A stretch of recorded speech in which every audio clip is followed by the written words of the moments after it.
En el otoño de 1891, Jacinta bajó del tren con una maleta de cartón y una máquina de coser rota, y antes de que anocheciera comprendió que no la habían llevado a San Jacobo del Norte para trabajar, sino para deshacerse de ella. Pero lo que nadie imaginó fue quién la miraría cuando ya no tenía a dónde ir. Era el otoño de 1891 cuando Jacinta Robles bajó del tren en la pequeña estación de San Jacobo del Norte con una maleta de cartón, un chal gris que ya no conseguía espantar el frío y una máquina de coser rota que pesaba casi tanto como su vergüenza. El andén era poco más que una franja de madera reseca, castigada por el polvo y por los inviernos que allí llegaban antes que en otros lugares. A un lado, las vías se perdían entre matorrales secos y montes bajos. Al otro, una casucha de techo de lámina servía como oficina, bodega y sala de espera para un pueblo que parecía demasiado pequeño incluso para figurar en los mapas. Jacinta se quedó inmóvil unos segundos, como si todavía esperara oír una voz detrás de ella llamándola por su nombre y diciéndole que todo había sido un malentendido.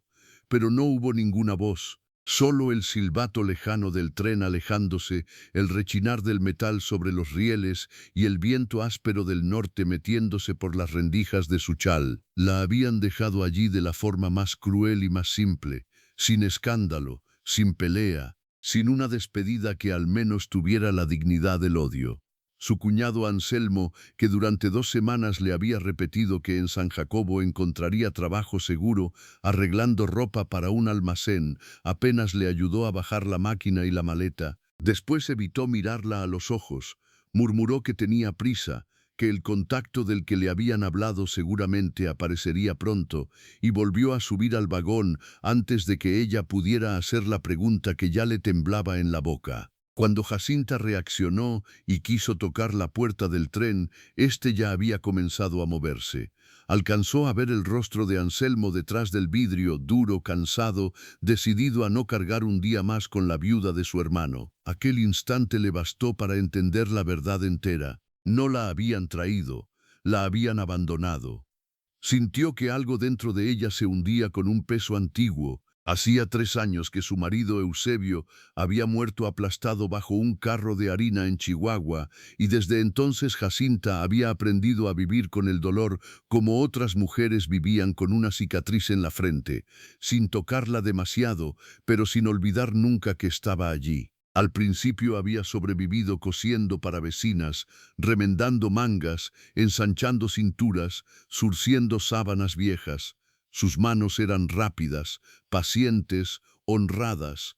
Durante un tiempo eso bastó, pero la enfermedad de su suegra, los alquileres atrasados y luego la mala voluntad de la familia de Eusebio fueron cerrando todas las puertas.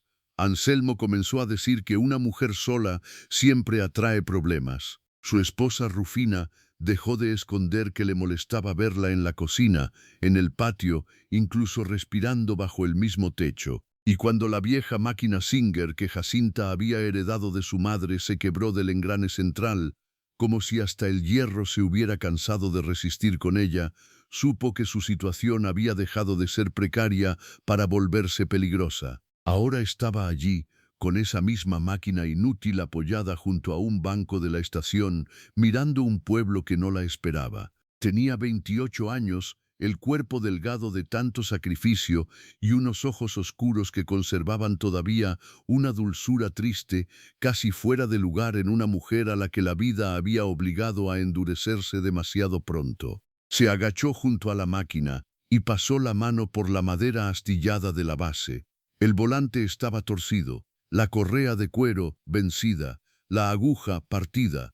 Era poco más que un recuerdo de tiempos mejores, y sin embargo, aquella máquina rota seguía siendo lo único que de verdad le pertenecía en el mundo. Dentro de la oficina de la estación, un hombre viejo con visera de paño levantó la mirada y la observó un momento por encima de sus lentes.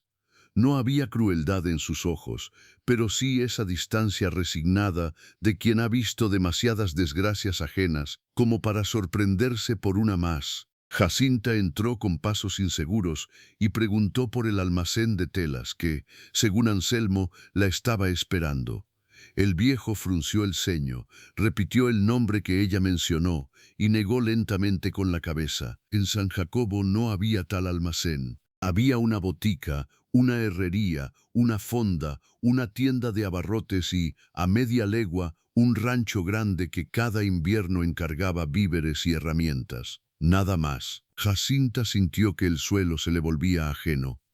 Quiso sostenerse del mostrador. Preguntó si no conocía alguna costurera, algún comercio, alguna casa donde necesitaran trabajo. El hombre se encogió de hombros y dijo que quizá en el pueblo alguien sabría, aunque no era buena temporada. El invierno venía duro y la gente andaba cuidando hasta el último centavo. Afuera, la luz comenzaba a inclinarse hacia ese dorado pálido que en las tierras frías anuncia la tarde antes de tiempo.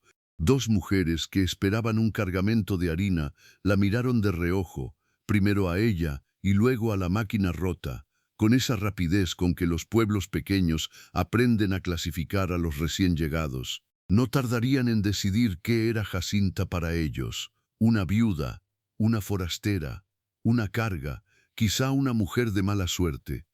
Ella conocía bien esa forma de mirar. La había soportado desde que la muerte le quitó el apellido útil de esposa y le dejó solamente el de mujer sola. Sacó de la maleta un pedazo de pan duro envuelto en tela y lo sostuvo entre las manos sin hambre. No quería llorar, no allí, no frente a desconocidos. Había algo en la humillación pública que le parecía peor que el hambre. Pero lo que más le dolía no era la traición de Anselmo, sino la claridad con que entendía su propia situación. No tenía dinero suficiente para otro pasaje, no conocía a nadie, no había trabajo prometido, y el frío ya empezaba a bajar de los cerros como una advertencia. Por primera vez en muchos meses, sintió miedo verdadero. No el miedo cotidiano de no llegar a fin de mes, sino el otro, el que aprieta la garganta y hace pensar en la noche, en la intemperie, en lo que puede ocurrirle a una mujer sin amparo cuando el mundo decide que sobra. Fue entonces cuando oyó el rumor de cascos acercándose por el camino de tierra que llevaba desde el valle hasta la estación. No era un galope apresurado, sino un paso firme, medido, como si el caballo conociera la ruta de memoria. Varias personas volvieron la cabeza casi al mismo tiempo. El viejo de la oficina dejó de ordenar papeles. Una de las mujeres del andén se santiguó con un gesto pequeño casi inconsciente. Jacinta miró también. El jinete apareció entre la nube suave del polvo de la tarde, con la sobriedad de alguien que no necesita anunciarse. Montaba un caballo oscuro, ancho de pecho, y llevaba un abrigo de lana gruesa sobre los hombros. Era alto, de espalda recta, con el cabello negro sujeto atrás por una tira de cuero y el rostro marcado por esa mezcla de intemperie y cansancio que no se adquiere en un solo invierno. Había algo severo en sus facciones, pero no brutal, algo reservado, casi silencioso, incluso antes de que hablara. Cuando desmontó, Jacinta reparó en sus manos, grandes, fuertes, curtidas por el trabajo, no por la ociosidad de los hombres que mandan a otros a ensuciarse por ellos. El pueblo, sin necesidad de palabras, parecía reconocerlo, y sin embargo, el aire cambió de una forma extraña, como si junto con el respeto también llegara una prudencia antigua. Él entregó las riendas al muchacho del depósito y preguntó por un bulto que debía llegar en ese tren. Su voz era grave, contenida, no levantaba el tono, pero tampoco lo necesitaba. El jefe de estación salió a atenderlo con una deferencia que no había mostrado a nadie más en toda la tarde. Jacinta bajó la mirada de inmediato, sin saber por qué. Tal vez porque algo en la presencia de aquel hombre imponía distancia. Tal vez porque en un día como aquel ya no se sentía capaz de soportar otra mirada de evaluación. Aún así, alcanzó a oír el nombre con que el viejo se dirigió a él. Le dijo, Nahuel, y poco después, con ese tono de quien explica algo obvio, añadió que el encargo de las mantas no había llegado, pero que sí había llegado otra cosa. Una mujer abandonada con una máquina de coser muerta y sin saber a dónde ir. Jacinta sintió que la sangre le subía al rostro. Hubiera querido desaparecer. Pero lo que ella no sabía todavía era que aquella tarde, en la estación más pequeña y más fría que había visto en su vida, acababa de comenzar la única cuenta regresiva capaz de cambiar su destino. Porque el invierno venía bajando sobre San Jacobo del Norte, porque en una casa apartada del valle había 3 niñas esperando abrigo, y porque el hombre al que todos miraban con cautela estaba a punto de tomar una decisión que nadie en aquel andén habría imaginado. Nahuel volvió el rostro hacia ella con una lentitud que a Jacinta le pareció insoportable. No fue una mirada brusca ni insolente, fue peor porque fue una mirada limpia, la recorrió apenas un instante, deteniéndose no en su figura ni en la pobreza evidente de su vestido oscuro, sino en la máquina de coser apoyada junto al banco, en la maleta vencida y en la manera en que sus dedos apretaban el pan duro, como si aquel pedazo de alimento fuera la última defensa que le quedaba contra el mundo. Después miró otra vez al jefe de estación. ¿La dejaron sola?, preguntó. El viejo asintió con un suspiro resignado.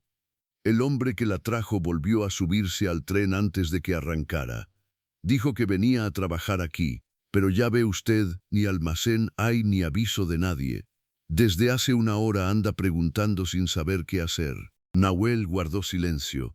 No dijo una sola palabra más, pero algo en su expresión se volvió más sombrío, como si aquella escena hubiera tocado una herida que no era nueva. Jacinta hubiera querido explicar que no era una mendiga, que sabía coser, que no pedía limosna, que si la habían engañado no era porque fuera tonta, sino porque a veces una mujer cansada se aferra a la primera promesa que le ofrecen. Pero el orgullo le cerró la garganta. Y además, ¿para qué? Los hombres rara vez escuchaban lo suficiente como para distinguir entre una necesidad y una vergüenza. Las 2 mujeres del andén cuchicheaban ya sin disimulo.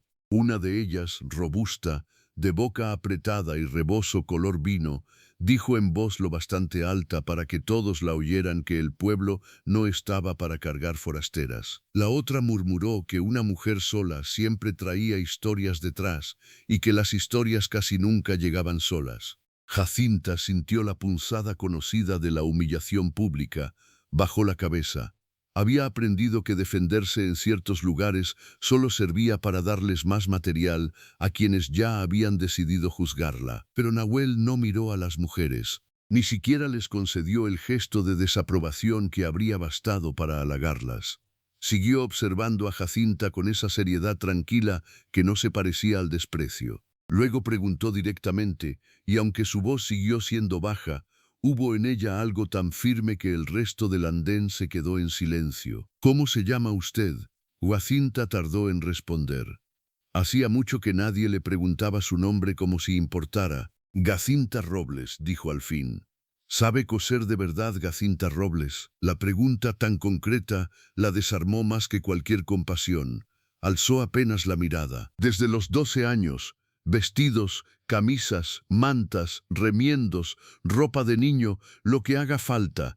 Si la máquina sirviera, podría demostrarlo. Nahuel miró la máquina rota otra vez. Se agachó junto a ella con la naturalidad de quien no teme ensuciarse las manos y examinó el volante torcido, la base astillada, el engrane vencido, pasó el pulgar por el hierro roto y negó apenas con la cabeza. No sirve hoy, dijo, pero todavía puede volver a servir. Jacinta sintió un dolor extraño al oír aquellas palabras.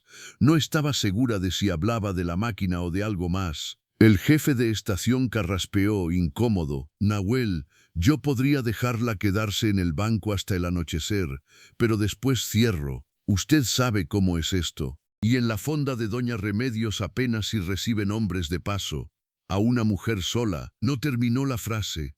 No hacía falta. Todos entendían lo que significaba una noche sin resguardo para una mujer en un lugar donde no tenía nombre ni protección. Nahuel se puso de pie despacio. Miró el cielo, que ya empezaba a desteñirse sobre los cerros. Luego volvió a mirarla a ella. Mi casa queda a 40 minutos de aquí, dijo. Tengo 3 niñas. La mayor tiene 10 años, la menor 6. Desde que murió su madre, hace 2 inviernos, nadie ha sabido remendarles la ropa como se debe. Mi tía hace lo que puede, pero sus manos ya no obedecen igual. Necesito mantas arregladas antes de las primeras heladas y alguien que sepa coser cuando logre poner esa máquina en pie. Jacinta no entendió de inmediato. El corazón empezó a latirle con fuerza, pero no por esperanza, sino por miedo. Había aprendido a desconfiar de las soluciones demasiado rápidas. Los hombres también sabían disfrazar los peligros con palabras sencillas. Nahuel debió leer algo de ese temor en su rostro, porque añadió enseguida: «No le estoy ofreciendo caridad, le ofrezco techo por unos días, comida y trabajo si de verdad sabe hacer lo que dice. Dormirá en el cuarto junto a la cocina, donde antes dormía mi tía cuando el frío le dolía menos en los huesos. Si después quiere irse, se irá. Si decide quedarse hasta reparar la máquina, se quedará, pero esta noche no debería pasarla sola aquí». Las mujeres del andén se miraron entre sí con esa mezcla de escándalo y curiosidad que tanto disfrutaban los pueblos pequeños.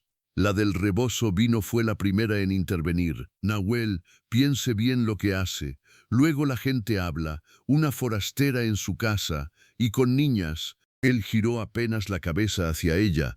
No hubo dureza en el movimiento, pero sí un final rotundo. «La gente habla de todos modos, señora Elvira.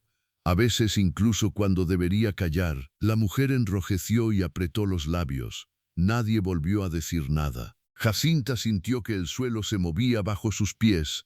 Una parte de ella quería aceptar de inmediato, porque el frío estaba cayendo y el hambre llevaba 2 días mordiéndole el cuerpo con una paciencia cruel. Pero otra parte, la parte herida, la que había aprendido a medir cada gesto masculino con sospecha, le gritaba que no se subiera al caballo de un desconocido, que no siguiera a un hombre del que solo sabía el nombre y el peso de su silencio. «¿Por qué?», preguntó casi en un susurro. Nahuel miró la máquina rota otra vez. No era una promesa de salvación, no era un discurso bonito, era algo más humilde y por eso mismo más creíble, una necesidad mutua, dicha sin adornos. El jefe de estación se quitó la visera y se rascó la frente. «Si yo tuviera mujer en casa, la recibiría yo mismo», murmuró, más para tranquilizarse que por convicción. «Pero Nahuel no miente, señora.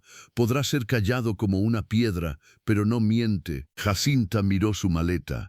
Miró la máquina, miró el andén vacío, el polvo, el cielo que se iba enfriando. Después miró a Nahuel otra vez. No vio impaciencia en él, tampoco esa falsa ternura que tanto desconfiaba. Solo vio cansancio, trabajo y una clase de firmeza que parecía venir de muy adentro. No era el hombre que el pueblo describía con murmullos, o al menos no parecía querer aprovecharse de la desesperación de una mujer. Y aún así, el miedo seguía allí. «No tengo con qué pagarle si me equivoco», dijo. «Entonces no se equivoque», respondió él. «Solo decida si viene o no».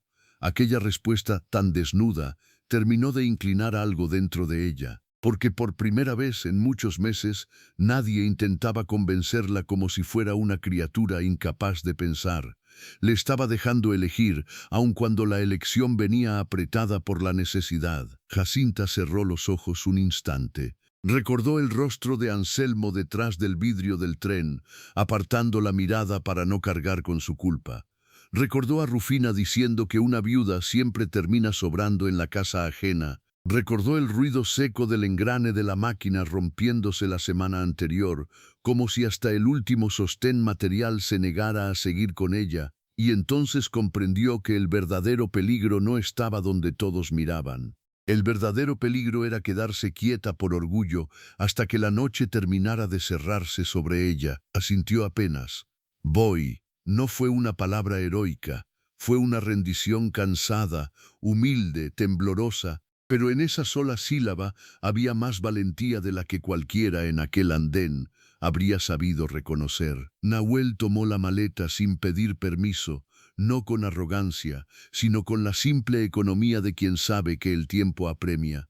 Luego miró la máquina. «Esa va detrás de la silla. La amarro bien». Jacinta quiso protestar, decir que podía cargar alguna de las dos cosas, que no era inválida, pero el cuerpo le traicionó con un mareo breve y tuvo que afirmarse del banco. Nahuel no hizo comentario alguno sobre su debilidad. Eso, más que cualquier delicadeza, le agradeció en silencio. Ató la máquina con una cuerda gastada que llevaba enrollada al arzón y luego le ofreció la mano para ayudarla a montar. Jacinta dudó otra vez. El caballo era alto, oscuro, de ojos tranquilos. Ella apenas había montado una o dos veces en su vida, y nunca con una falda tan estrecha ni con el cuerpo tan vencido por la angustia. Nahuel debió notarlo. «Ponga el pie aquí», dijo señalando el estribo. «Yo sostengo». Su mano era firme, caliente, callosa. No apretó más de lo necesario, no aprovechó el contacto. Solo la sostuvo lo justo para que pudiera subir sin caer. Después acomodó la maleta frente a ella y tomó las riendas. «Yo camino», dijo, antes de que ella preguntara. «El caballo ya lleva bastante». Aquella frase la sorprendió más de lo que hubiera admitido.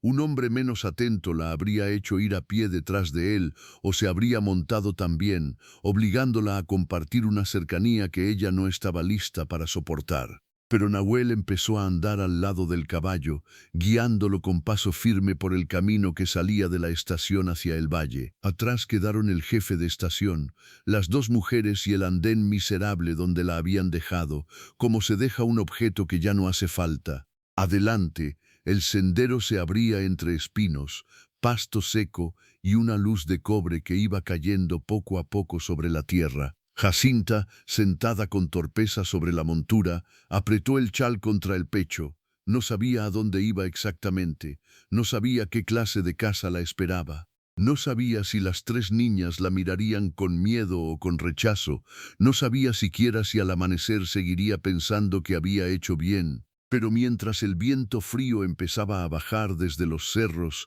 y Nahuel caminaba en silencio junto al caballo, sin invadirla con preguntas, sin exigirle una gratitud que todavía no podía dar, algo dentro de ella, muy hondo y muy lastimado, comenzó a aflojar apenas. No era confianza, aún no, era algo más pequeño, la posibilidad de que aquella noche no terminara en desgracia. El camino hacia la casa de Nahuel descendía primero por una loma pedregosa y luego se abría en una franja más amable entre álamos escasos y tierra oscura, como si el valle guardara en su fondo una humedad secreta que el resto del paisaje se empeñaba en negar. Jacinta iba rígida sobre la montura, con las manos aferradas al arzón y el cuerpo todavía tenso por la vergüenza de haber aceptado ayuda de un extraño.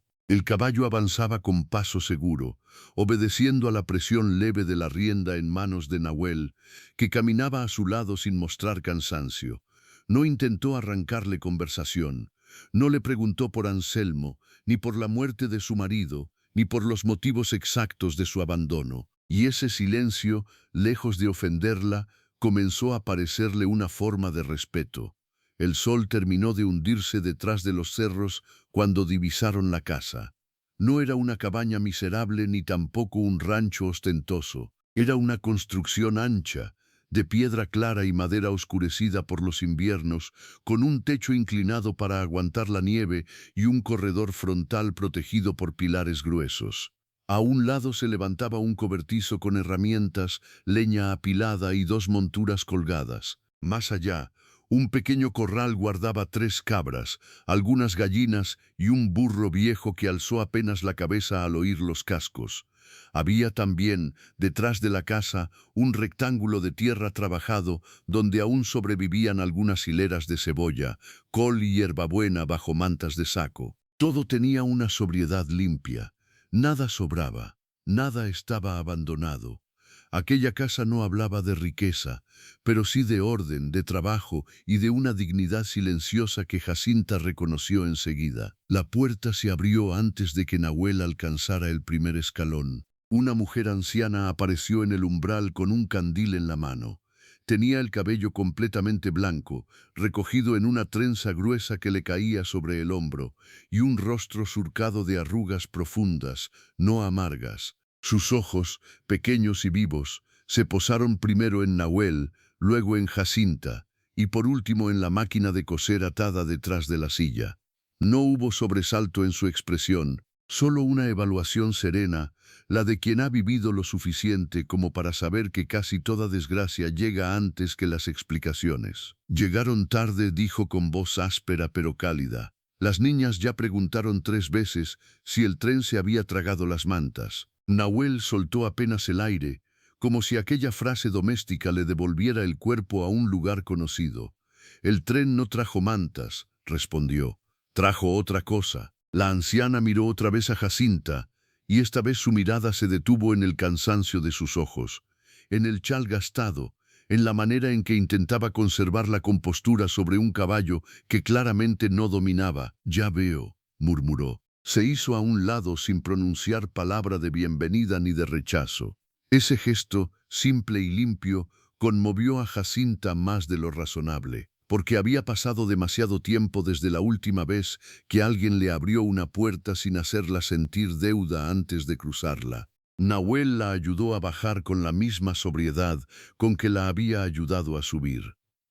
Cuando sus pies tocaron tierra, las piernas le temblaron tanto que tuvo que sostenerse del brazo del corredor. Otra vez él no comentó nada. Desató la máquina, tomó la maleta y la llevó adentro como si fuera lo más natural del mundo. La casa olía a sopa de frijol, a leña encendida y a ropa secándose cerca del fuego. Jacinta apenas cruzó el umbral cuando oyó un revuelo de pasos menudos en la habitación del fondo. 3 niñas aparecieron casi al mismo tiempo, frenándose en seco al verla. La mayor era alta para su edad, de rostro serio y ojos oscuros muy parecidos a los de Nahuel. Debía rondar los 10 años. La segunda, quizá de 8, tenía una expresión más abierta, curiosa, y una trenza mal hecha que se desarmaba por un costado. La menor, de unos 6 años, se escondió a medias detrás de la falda de la anciana, pero asomó la cara con la valentía temblorosa de los niños que quieren mirar aunque todavía no se atreven. Las 3 fijaron los ojos en Jacinta, luego en la máquina, luego en Nahuel. ¿Quién es?, preguntó la del medio. Nahuel dejó la maleta junto a una pared antes de responder. Se llama Jacinta Robles, sabe coser, se quedará unos días con nosotros. La mayor no sonrió. Siguió observando a Jacinta con una seriedad que no era hostil sino protectora, como si midiera si aquella mujer traería paz o desorden a la casa que había aprendido a vigilar demasiado pronto. ¿Va a arreglar la manta azul?, preguntó la pequeña desde su escondite. Aquella pregunta, tan concreta y tan inocente, rompió algo dentro de Jacinta. Asintió con suavidad. Si la manta azul quiere dejarse arreglar, haré lo posible. La niña salió un paso más de detrás de la anciana. La del medio sonrió por primera vez. La mayor no, pero sus hombros parecieron aflojar apenas. Ella es Tomasa, dijo la anciana señalando a la pequeña. La curiosa es Inés, y la que mira como si ya fuera dueña del invierno entero es Clara. No miro así, replicó la mayor, ofendida. Miras peor, dijo la anciana, y por un instante una tibia corriente de humor recorrió la habitación. Nahuel se quitó el abrigo y lo colgó junto a la puerta. Luego señaló a la anciana. Ella es Aurelia, mi tía. Jacinta inclinó la cabeza. Gracias por recibirme. Aurelia hizo un gesto breve, casi impaciente. Agradezca después. Primero siéntese antes de que se desplome sobre mis ladrillos. Tiene cara de no haber comido en serio desde ayer. Jacinta quiso negar por pura costumbre, pero el olor de la sopa la traicionó. Aurelia ya estaba sirviendo un plato hondo cuando dijo, sin mirarla, aquí no preguntamos demasiado la primera noche. Las historias pesan menos cuando el estómago no está vacío. Aquello fue, para Jacinta, un alivio tan grande que tuvo que bajar la vista. Se sentó junto a la mesa de pino, tosca pero bien fregada, y sostuvo el plato entre las manos para calentarse los dedos. Las niñas la observaban todavía, aunque ahora con una mezcla de recelo y fascinación. Nahuel se sentó al extremo opuesto, no frente a ella. Otra delicadeza sin anuncio, otra distancia medida. La sopa era espesa, honesta, salada en su punto. Jacinta intentó comer despacio, con dignidad, pero el hambre llevaba demasiado tiempo esperándola y terminó tragando con una ansiedad que la avergonzó. Inés la miraba como si observara un misterio. Tomasa ya había decidido que Jacinta no podía ser peligrosa, porque se acercó con la manta azul en brazos y la depositó sobre sus rodillas sin pedir permiso. Se rompió aquí, dijo señalando un desgarrón tosco en la orilla. Y Clara dice que si entra más aire por ese agujero me voy a enfermar del pecho. Porque es verdad, dijo Clara, aún grave. El año pasado tuvo fiebre 3 noches. Jacinta rozó la tela entre los dedos. Era una manta vieja, muy lavada, remendada ya 2 veces con manos inexpertas. Sintió la conocida punzada de su oficio, esa mezcla de compasión y concentración que le despertaban las cosas gastadas que aún merecían otra oportunidad. Mañana la miro bien, dijo. Pero sí, esto tiene arreglo. Tomasa sonrió con una confianza repentina, como si esa promesa bastara para admitirla un poco más en el mundo de la casa. Después de cenar, Aurelia la condujo al cuarto junto a la cocina. Era pequeño, pero limpio. Tenía un catre estrecho, una palangana con agua tibia, una silla baja y una repisa donde alguien había dejado una vela, una pastilla de jabón y una toalla remendada. En una esquina, dobladas con esmero, había 2 mantas gruesas que olían a sol y a humo. Aquí dormirá, dijo Aurelia. La ventana cierra mal cuando sopla del norte, pero con esas 2 mantas no se va a helar. Si necesita algo, golpea la pared. Yo duermo del otro lado. Jacinta pasó la mano por el borde del catre, incapaz de responder enseguida. Aquel cuarto no era lujoso, pero era un cuarto, un espacio donde nadie la estaba tolerando con fastidio, un lugar donde, al menos por una noche, no tendría que imaginar el frío ni el peligro. No sé cómo pagar esto, murmuró. Aurelia la miró de frente por primera vez. Durmiendo, comiendo, y si mañana sigue queriendo irse, se irá. Si quiere quedarse unos días y trabajar, trabajará. No convierta todo en deuda, muchacha. A veces el mundo todavía permite un poco de decencia sin cobrarla de inmediato. Cuando la anciana salió y cerró la puerta, Jacinta se quedó sola en el silencio tibio del cuarto. Escuchó a lo lejos el murmullo de las niñas, el crujir de una silla, la voz grave de Nahuel respondiendo algo que no alcanzó a entender. Luego el sonido del agua en una cubeta, pasos hacia el cobertizo, el perro acomodándose en el corredor. Eran ruidos sencillos, domésticos, casi sagrados para alguien que había pasado demasiados meses viviendo donde cada ruido significaba tensión. Se lavó la cara despacio.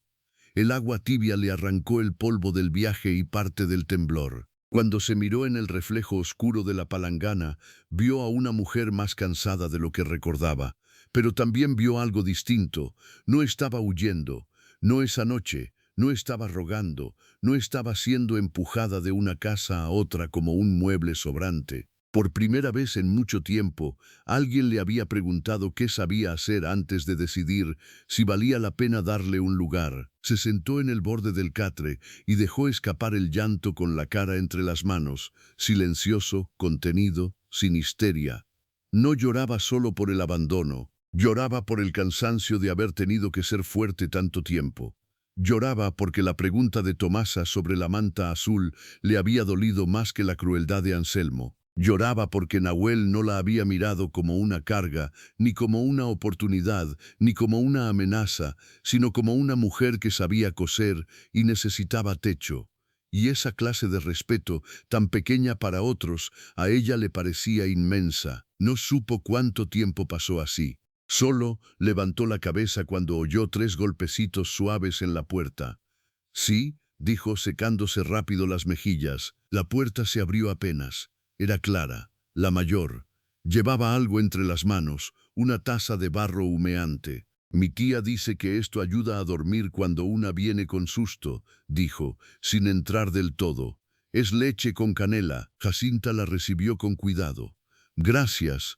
Clara no se fue enseguida. Se quedó en el umbral, mirándola con esa gravedad precoz que a Jacinta ya le empezaba a doler de ternura. Papá no trae gente a la casa, dijo la niña al fin. Ni siquiera hombres del pueblo, solo a veces al herrero, si se rompe algo grande. Si la trajo a usted. Es porque pensó que debía hacerlo. Jacinta no supo qué contestar. Clara bajó la mirada un instante, como si le costara decir lo siguiente. Tomasa extraña mucho a mamá cuando hace frío. Inés también, pero lo esconde hablando. Yo no la escondo. Solo, si usted sabe coser de verdad, las mantas nos vendrían bien. Y antes de que Jacinta pudiera responder, la niña cerró la puerta con suavidad y se marchó. Ella se quedó con la taza caliente entre las manos, mirando la madera quieta del cuarto como si acabara de escuchar una verdad demasiado grande para esa primera noche. No era solo ropa lo que faltaba en esa casa, no eran solo mantas, dobladillos ni remiendos. Había una ausencia respirando en cada rincón, una ausencia de mujer, de madre, de alguien que supiera ver el desorden pequeño antes de que se volviera herida. Lo que ella no sabía todavía era hasta qué punto esa falta marcaría los días siguientes. Ni cuánto iba a removerle el alma descubrir que, en aquella casa apartada del valle, todos estaban aprendiendo a sobrevivir con el dolor a su manera. Bebió la leche lentamente.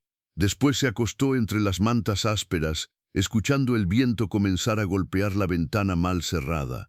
Pero esta vez el sonido no le trajo miedo, le trajo la conciencia humilde, casi increíble, de que había una puerta entre ella y la noche. Y a veces, para un corazón cansado, eso ya era una forma de misericordia. A la mañana siguiente, Jacinta despertó antes que nadie, por costumbre más que por descanso. Durante un instante no supo dónde estaba. El techo de madera, la luz gris filtrándose por la ventana mal cerrada, el olor a ceniza tibia y a hierbabuena seca, no pertenecían a ningún lugar de su pasado. Luego recordó la estación, el caballo, la casa, las 3 niñas y la voz sobria de Nahuel diciéndole que nadie debería pasar la noche sola en un andén. Se incorporó despacio, todavía con esa cautela de quien teme descubrir que el alivio de la víspera no fue más que un préstamo breve del destino. Se vistió en silencio y abrió apenas la puerta. La casa respiraba esa paz frágil de las horas tempranas. Desde la cocina llegaba un sonido leve de brasas removidas. Aurelia ya estaba despierta, envuelta en un rebozo pardo, soplando el fuego con una paciencia de siglos. Al verla, no se sobresaltó. «Buena señal», murmuró. «Las mujeres que madrugan suelen tener todavía algo adentro que no se les ha roto del todo». Jacinta no respondió enseguida. Aquella frase le tocó un lugar hondo. Se acercó y preguntó si podía ayudar. Aurelia señaló la cubeta del agua, luego el costal de harina, luego un manojo de cebollas. «Si vino a trabajar, empiece por no quedarse quieta». Había aspereza en el tono, pero no dureza.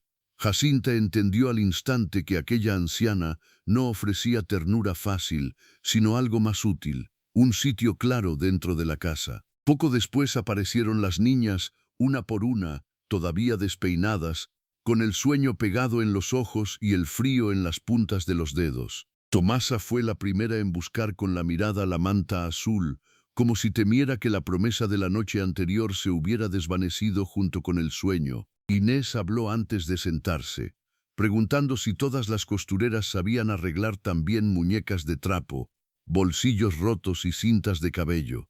Clara no preguntó nada, solo observó a Jacinta moler el maíz y luego a Aurelia, como si comparara silenciosamente la manera en que una y otra sostenían la casa. Nahuel entró desde el patio con los hombros todavía fríos del amanecer. Traía un manojo de leña y el rostro más cerrado que la noche anterior, como si al salir al aire libre hubiera vuelto a colocarse la distancia que dentro de la casa se aflojaba apenas. Saludó con una inclinación breve de cabeza y se sentó al extremo de la mesa.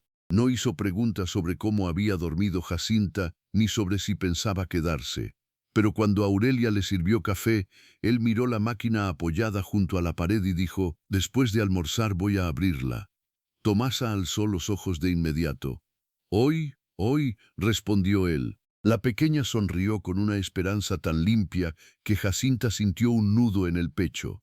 Era evidente que en aquella casa las promesas no se hacían a la ligera. Tras el desayuno, Nahuel llevó la máquina al cobertizo.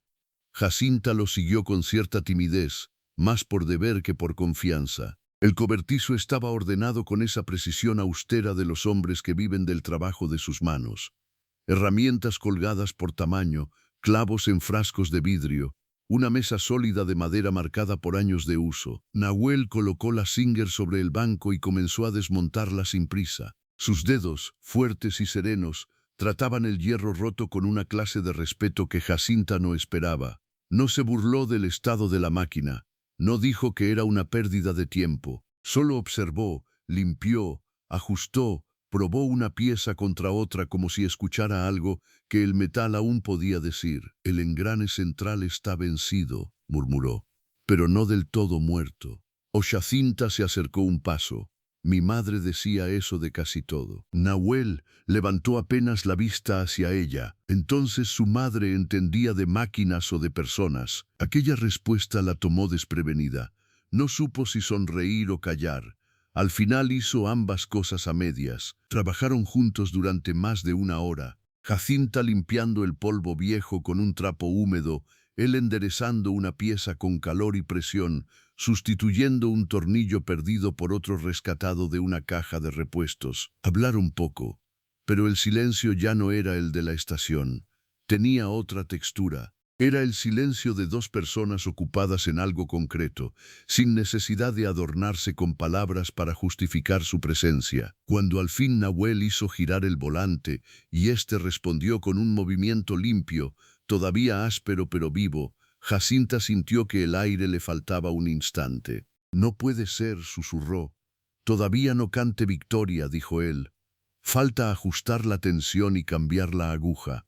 Pero sí, va a coser otra vez. Por alguna razón que no consiguió dominar, a Jacinta se le llenaron los ojos de lágrimas. Se volvió de inmediato avergonzada. No quería llorar por una máquina delante de él.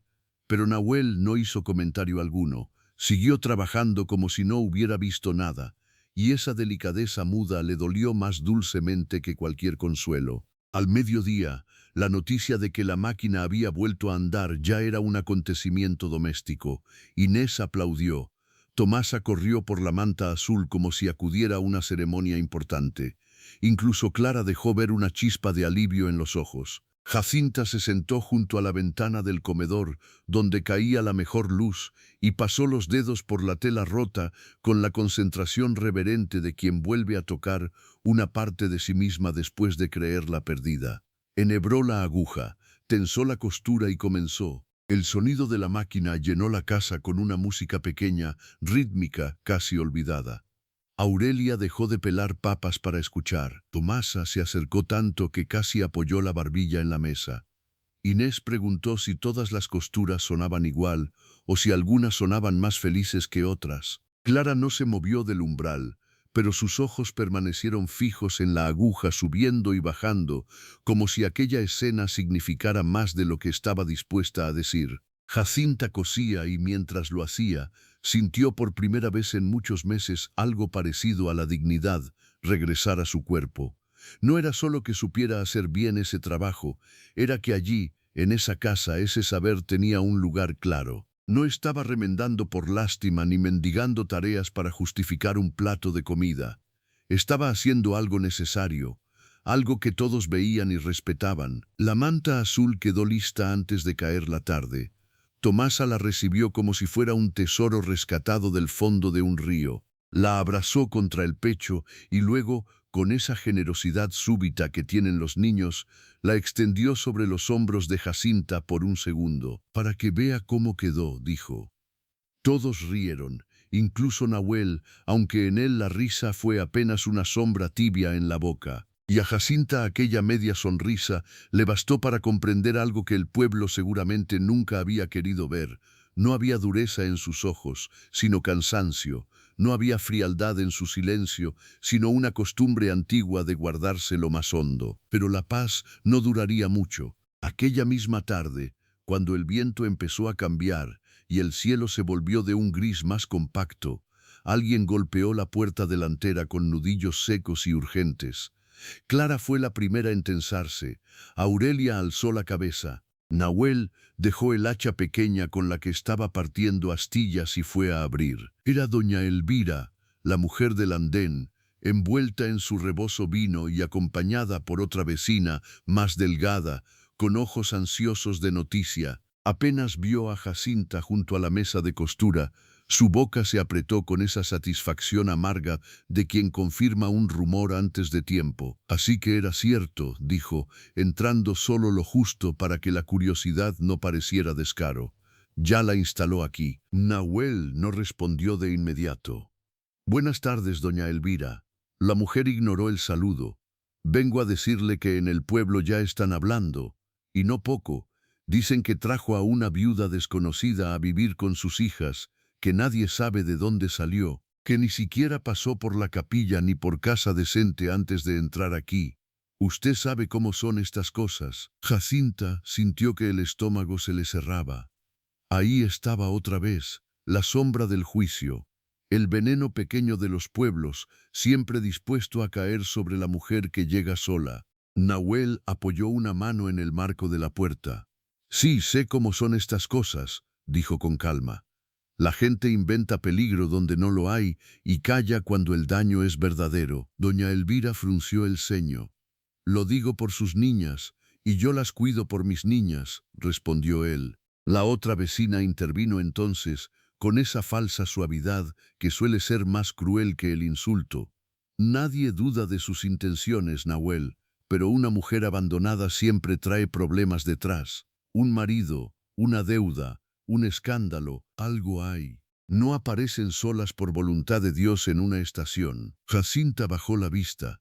Cada palabra era una piedra vieja y conocida. La acusación sin prueba, la sospecha como costumbre. Sintió que el impulso de recoger su maleta y marcharse empezaba a morderle el pecho. Tal vez eso sería lo mejor, irse antes de contaminar otra casa con el peso de su desgracia. Pero entonces Tomasa, que había escuchado todo desde la escalera, apareció abrazada a su manta azul. No trae problemas, dijo con la claridad brutal de los niños. Trajo costuras. La frase cayó en la habitación con una fuerza inesperada. Inés asintió enseguida. Clara no habló, pero se colocó al lado de su hermana menor como si aquella posición fuera ya una defensa. Doña Elvira abrió la boca, sorprendida por la interrupción. Nahuel no sonrió, solo dijo, con una firmeza tan serena que no admitía réplica: «La señora Jacinta está aquí porque yo la traje. Trabaja, come en mi mesa, y mientras esté bajo este techo, cualquier cosa que quieran decir de ella me la dicen a mí». Hubo un silencio largo. La otra vecina fue la primera en retroceder medio paso. Doña Elvira, herida en su autoridad, apretó el rebozo contra el pecho. «Luego no diga que nadie le advirtió». «No lo diré», respondió Nahuel, y cerró la puerta. La casa quedó en silencio. Un silencio espeso, no cómodo. Jacinta no levantó la mirada. Sentía la vergüenza ardiéndole en la nuca, aunque no hubiera hecho nada malo. Eso era lo peor del juicio ajeno. Una terminaba cargando una culpa que no le pertenecía. «Lo siento», murmuró al fin. «No quise traerles esto». Aurelia resopló desde la cocina. «Niña, si en esta casa fuéramos a cerrar la puerta cada vez que el pueblo habla, ya habríamos muerto asfixiados hace años». Nahuel se volvió hacia Jacinta. Su voz, cuando habló, fue más baja que antes. «Si quiere irse por lo que dijeron, no la detendré, pero no se vaya creyendo que tienen razón». Ella alzó por fin los ojos, y lo que vio en él no fue lástima. Fue algo más difícil de soportar: respeto. Un respeto que la obligaba a decidir desde un lugar más digno que el miedo. Afuera, el viento golpeó la ventana con más fuerza. Alguna nube pesada terminaba de cerrarse sobre el valle, y dentro de la casa, mientras Tomasa abrazaba su manta remendada como si fuera una bandera pequeña, Jacinta comprendió que la verdadera prueba no sería reparar ropa ni ganarse el cariño de las niñas. La verdadera prueba apenas comenzaba, porque el pueblo ya había puesto los ojos sobre ella, porque el pasado no tarda en alcanzar a quienes apenas empiezan a respirar de nuevo, y porque en algún lugar, muy lejos de San Jacobo, había hombres que quizá todavía no habían terminado de decidir cuánto valía su silencio. El viento cambió por completo durante la noche. No fue una ráfaga pasajera, ni uno de esos fríos secos que solo muerden la piel y luego se van. Fue el anuncio claro del invierno entrando al valle con paso firme. Las ramas del álamo junto al corredor golpearon 2 veces la pared, luego la ventana del cuarto de Jacinta, y después el cielo se cerró en una oscuridad densa que olía a nieve lejana. Ella no durmió bien, no por miedo a la casa, sino por las palabras de doña Elvira, que seguían girando en su cabeza como un engrane mal ajustado. Una mujer abandonada siempre trae problemas detrás. Aquello era cierto y no lo era. El problema no era ella. El problema era el mundo que se aprovechaba de mujeres como ella y luego las señalaba como si la vergüenza les perteneciera. Al amanecer, el valle apareció cubierto por una escarcha blanca y dura. Nahuel salió temprano a asegurar el cobertizo, revisar el corral y cubrir con costales lo poco que quedaba en la huerta. Jacinta, ya envuelta en su chal y con las manos despiertas por el trabajo, ayudó a Aurelia a cerrar rendijas, a colgar una manta gruesa detrás de la puerta trasera y a reunir toda la ropa que aún necesitaba remiendo. Las niñas, excitadas por el frío y por la posibilidad de la primera nevada, corrían de una habitación a otra con esa energía luminosa que a veces tienen los hijos incluso dentro de las casas, marcadas por la ausencia. Fue Clara quien primero notó que Tomasa no estaba. Al principio nadie se alarmó. Pensaron que estaría en el cuarto del fondo, debajo de alguna cama, buscando la muñeca de trapo que siempre perdía. Luego Inés dijo que la había visto salir al corredor con la manta azul sobre los hombros, jugando a ser una señora importante. Aurelia dejó de mover la olla. Jacinta sintió un golpe seco en el pecho. Nahuel entró justo entonces, con los hombros cubiertos de escarcha y la expresión todavía serena, hasta que oyó el nombre de su hija menor repetido 2 veces seguidas. No preguntó demasiado. Salió al corredor, llamó una vez, luego otra, con esa voz grave que no necesitaba elevarse para volverse urgente. No hubo respuesta. La nieve empezó a caer pocos minutos después, fina al principio, casi tímida, pero suficiente para borrar huellas pequeñas sobre la tierra endurecida. Fue entonces cuando el miedo se volvió real. Inés empezó a llorar. Clara se quedó inmóvil, blanca como la harina. Aurelia murmuró una oración entre dientes y fue por otra manta. Nahuel tomó el abrigo, una cuerda, el farol y se dispuso a salir hacia el arroyo. Jacinta no pensó, solo actuó. Yo voy hacia el cobertizo viejo y la cerca del sur, dijo. Nahuel la miró. Hace demasiado frío. Tomasa confía en mí desde ayer. Si está asustada, puede responderme. No hubo tiempo para discutir. Él asintió una sola vez. No se aleje más allá del sauce torcido. Si no la encuentra en 10 minutos, vuelva. Jacinta salió con la nieve picándole el rostro y el corazón golpeándole con una fuerza casi dolorosa. El valle, que la tarde anterior parecía amplio y manso, se había vuelto de pronto un lugar hostil, lleno de rincones donde una niña de 6 años podía ocultarse, tropezar o desvanecerse de frío antes de entender siquiera que estaba en peligro. Fue llamándola primero en voz alta, luego más bajo, como quien no quiere asustar a un pájaro herido. Rodeó el cobertizo, revisó detrás de los montones de leña junto al bebedero vacío, detrás de una carreta vieja medio vencida por el invierno. Nada. Y justo cuando iba a volver hacia la casa, oyó un sonido pequeño. No era un grito, era un quejido apagado, tembloroso. Lo siguió hasta la cerca del sur, donde el terreno descendía en una zanja angosta cubierta de maleza seca. Allí estaba Tomasa, enredada entre ramas bajas, con un pie atorado entre 2 piedras y la manta azul empapada de nieve. No lloraba fuerte, eso fue lo que más asustó a Jacinta. Los niños que ya tienen demasiado miedo a veces se quedan en silencio. Tomasa, dijo arrodillándose junto a ella, mi vida, mírame. La pequeña alzó los ojos, enormes, asustados. Pero cuando reconoció su voz, la tensión se rompió de golpe y empezó a sollozar. Quería ver si la nieve llegaba primero al arroyo, balbuceó. Pero me caí y no podía sacar el pie. Y pensé que papá se iba a enojar. Jacinta le apartó el cabello húmedo de la frente. Tu papá se va a asustar, no a enojar. Liberó el pie con cuidado. Tomasa chilló apenas. No parecía roto, solo torcido. La tomó entre sus brazos, la envolvió como pudo en la manta mojada y se puso de pie con ella pegada al pecho. La niña pesaba poco, demasiado poco, y aún así, mientras caminaba de vuelta con la nieve endureciéndose sobre las pestañas, Jacinta sintió algo inmenso dentro de sí, una mezcla de terror, ternura y una antigua memoria del cuerpo. La memoria de cuidar, la memoria de sostener a alguien pequeño contra el peligro. Nahuel las vio desde lejos y llegó hasta ellas antes de que alcanzaran el corredor. Tomó a Tomasá con una rapidez contenida, como si temiera hacerle daño y a la vez necesitara sentir su peso para creer que estaba viva. La niña se aferró a su cuello. Él cerró los ojos un solo segundo, solo uno. Pero a Jacinta le bastó para entender la magnitud del miedo que aquel hombre había tragado en silencio. Dentro de la casa, Aurelia preparó agua tibia, fricciones de romero y una cataplasma para el tobillo. Inés no dejaba de llorar. Clara observaba todo con el rostro duro, culpándose por no haber vigilado mejor.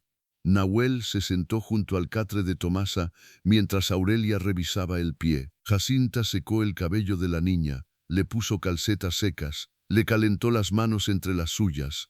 Nadie daba órdenes, y sin embargo, por primera vez, la casa se movía como una sola criatura. Cada uno ocupaba su lugar natural frente al miedo. No está roto, declaró al fin Aurelia. Gracias al cielo y a todos los santos que aún me soportan. Fue entonces cuando Tomasá, todavía temblando, alargó una mano hacia Jacinta. No se vaya, susurró. La habitación entera quedó en silencio. Jacinta sintió que el alma se le detenía. La pequeña no hablaba de esa mañana, hablaba de algo más profundo. Del temor infantil a que las personas que cuidan desaparezcan de un día para otro, como había desaparecido su madre, como desaparecen las estaciones cálidas, como desaparecen las certezas en ciertas casas. Nahuel alzó la mirada hacia Jacinta. No dijo nada, pero en sus ojos había una gratitud tan desnuda, tan humana, que ella tuvo que bajar los suyos para no romperse allí mismo. La nevada siguió todo el día. El valle quedó aislado por una blancura espesa y silenciosa. Nadie podía ir al pueblo ni venir desde él. Y fue en ese encierro inesperado, casi íntimo, donde algo terminó de cambiar en la casa.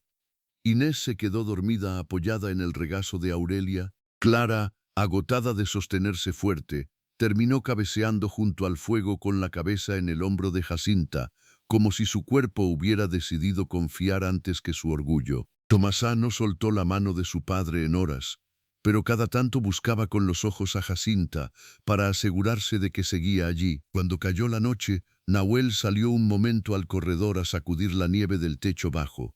Jacinta lo siguió para alcanzarle una manta seca. El aire cortaba la cara. El mundo era apenas una extensión blanca y muda. «Le salvó la vida», dijo él, sin mirarla todavía. Jacinta negó despacio. «La encontré a tiempo. Eso fue todo». Nahuel volvió el rostro hacia ella. La luz de la lámpara que llegaba desde la cocina apenas alcanzaba a tocarle los pómulos y la línea cansada de la boca. «No», dijo. «Eso no fue todo». Guardó silencio un momento más, como si lo que iba a decir costara trabajo incluso dentro de un corazón honrado. «Desde que murió Elena, esta casa aprendió a seguir andando, pero no a calentarse del todo. Mi tía sostuvo lo que pudo. Yo trabajé, hice comida mala, remendé peor, intenté que las niñas no notaran cuánto faltaba. Clara dejó de ser niña antes de tiempo. Inés habla para que el miedo no la alcance. Y Tomasa todavía cree que si quiere mucho a alguien, ese alguien no se va. Hoy, cuando la trajo en brazos, entendí algo que llevaba días negándome». Jacinta apenas respiraba. ¿Qué entendió? Nahuel la miró de frente. «Que no la traje solo por las mantas». El viento golpeó el corredor.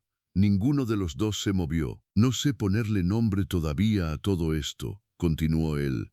«Y no voy a faltarle al respeto diciendo palabras grandes antes de tiempo. Pero sí sé lo que vi en la estación, y sé lo que he visto aquí desde que llegó. Mis hijas duermen distinto, mi tía respira menos cansada, la casa suena menos vacía. Y yo vuelvo a mirar la puerta como si esperara encontrar algo bueno al cruzarla». Jacinta sintió que las lágrimas le subían despacio, con una dulzura dolorosa. Nahuel, él negó apenas con la cabeza. No le pido respuesta hoy, ni mañana si no la tiene. Solo quiero que sepa que, mientras esta casa siga en pie, aquí no será sobra de nadie. Aquellas palabras cayeron sobre las heridas viejas de Jacinta como un paño tibio sobre la fiebre. No eran una declaración impetuosa, eran algo más difícil y más valioso, una promesa sobria de dignidad. 2 días después, cuando el camino volvió a abrirse y el pueblo recobró movimiento, llegó Anselmo. No llegó arrepentido, llegó inquieto, con el sombrero entre las manos y la cara de quien ha hecho un cálculo torpe y ahora quiere corregirlo antes de perder demasiado. Había oído que Jacinta estaba en casa de Nahuel.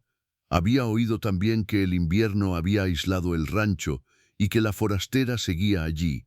Y quizá, por miedo al qué dirán o por alguna conveniencia más ruin, decidió venir a buscarla. Jacinta lo vio desde la ventana y sintió que una parte antigua de su miedo intentaba volver. Pero ya no era la misma mujer que habían dejado en el andén. Anselmo habló primero con Nahuel en el corredor. Dijo que había habido un malentendido.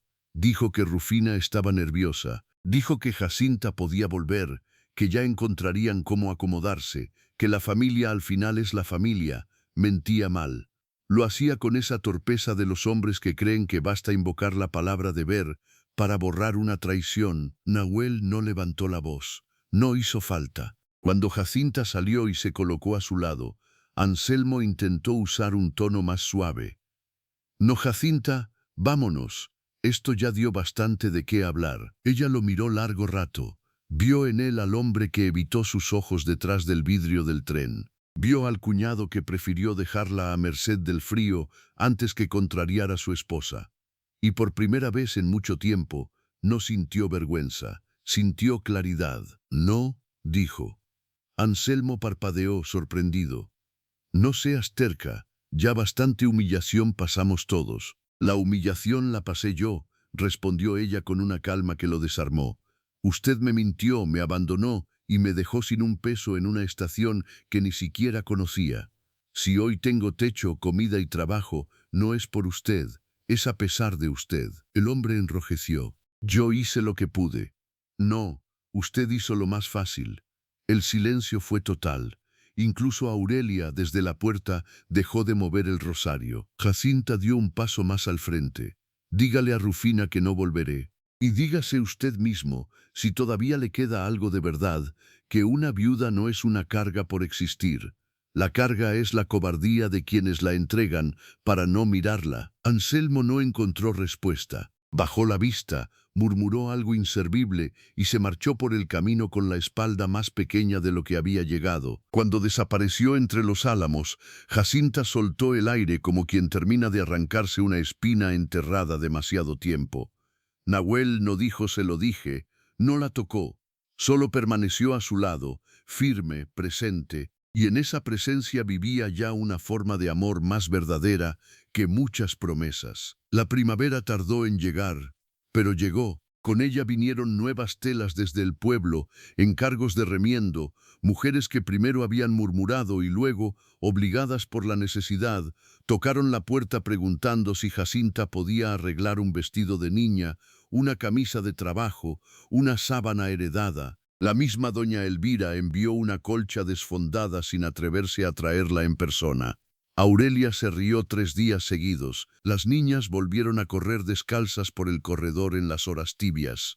Clara recuperó algo de infancia. Inés aprendió a enhebrar agujas. Tomasa ya no dormía sin su manta azul, pero ahora insistía en que Jacinta la arropaba mejor que nadie. Y Nahuel, sin grandes discursos, empezó a dejar sobre la mesa pequeños gestos.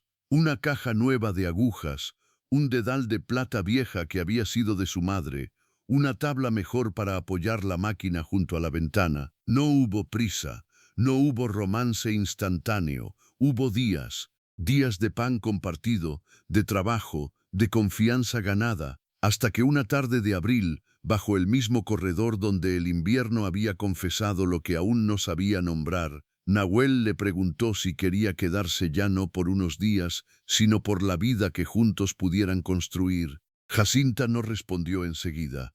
Miró a las niñas persiguiendo gallinas en el patio, miró a Aurelia dormitando al sol, miró la máquina andando firme junto a la ventana, y luego lo miró a él. Sí, dijo con una paz que no se parecía al arrebato, sino al hogar. Y esa fue la verdadera victoria, no la del pueblo obligado a callar, no la del cuñado avergonzado, no la de una viuda rescatada por un hombre bueno, aunque también hubo algo de eso. La verdadera victoria fue más honda.